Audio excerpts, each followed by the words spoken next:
The first thing on my list is dragging and dropping.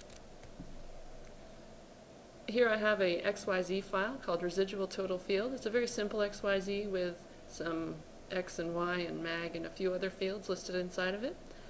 No need to go through your importer. You can drag that file straight out of the File Explorer into and on top of the open empty database, and this works just like an importer. It imports the file and it's ready to use. If I show a profile of something like mag, one of the hotkeys that I'd like to highlight is for scrolling through lines in a database. Page up and page down allow you to scroll quickly through lines and profiles in your database, and this is a very quick way to scroll through many lines and look for any problems that might be in your data. Drag and drop also works from grids to maps. Your Project Explorer on the left side of your screen has a list of grids that you've either created or opened during your time in the workspace. So I can pick up a grid here and drag it over to an open map and drop it, and it appears in the data view. One of the things that happens when you do this is that the map does zoom to the extents of this grid. F is a very quick hotkey that takes you back to the full map extents.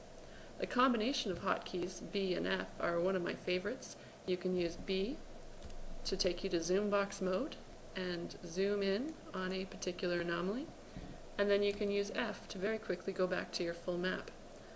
Other hotkeys are listed. If you right-click on your map, you'll see a list of hotkeys. One of the hotkeys that I use quite often, if you don't have your View Group Manager open, M will open that View Group Manager for you. Sometimes you might display a grid on your map, such as this grid here, which I can drag and drop as well. And you'll notice that it appears that it's not on your map.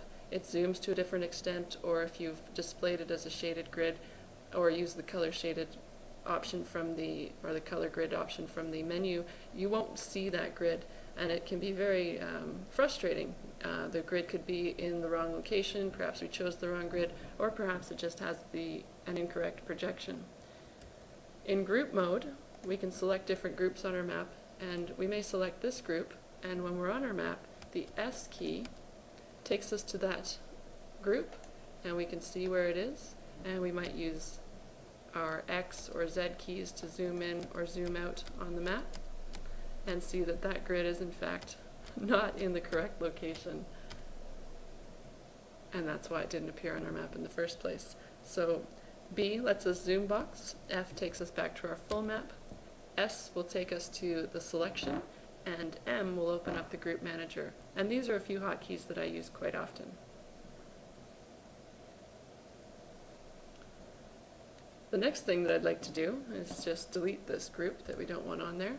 And again, I'll use B to zoom in on an area where I'm going to put something. Often it's nice to have a description of your map or some sort of blurb that you'd like to have plotted in the margin, and sometimes you want this blurb to be a little fancier than what you might be able to design with a text box inside Oasis Montage. A convenient place to design this type of thing is in Word.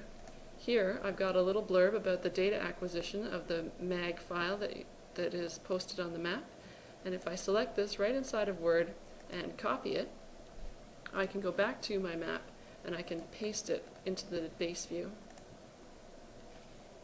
This comes in as a group called EMF, which stands for Enhanced Meta File, and I can position this and it will come out looking exactly as it did in Word. Very clean letters, no problem with the resolution. This is not text, it is actually a picture, so if I made a spelling mistake I would need to go back to Word, fix it there, and then come back into Oasis Montage and redisplay it and repaste it in.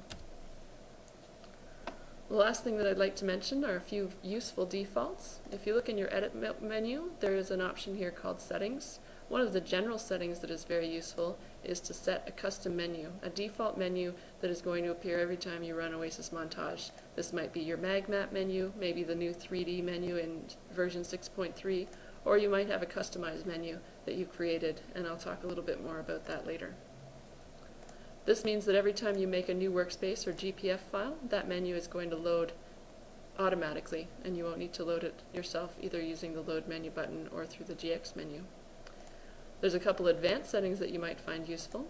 One of them is under the root settings in your in your Advanced Settings tool, and it's the auto save time. Every 30 minutes by default, Oasis Montage will remind you to save. If you don't want to see that reminder, change your autosave time to 0. Another useful setting is in the image settings, a little further down. Oh, not that far. This is the display created grids. When you make a new grid in Oasis Montage, it automatically displays it to a temporary grid map. It's not an actual map, it's a temporary display of the grid so that you can see what you've just done. If you don't want to have the grids automatically display, change this setting to false.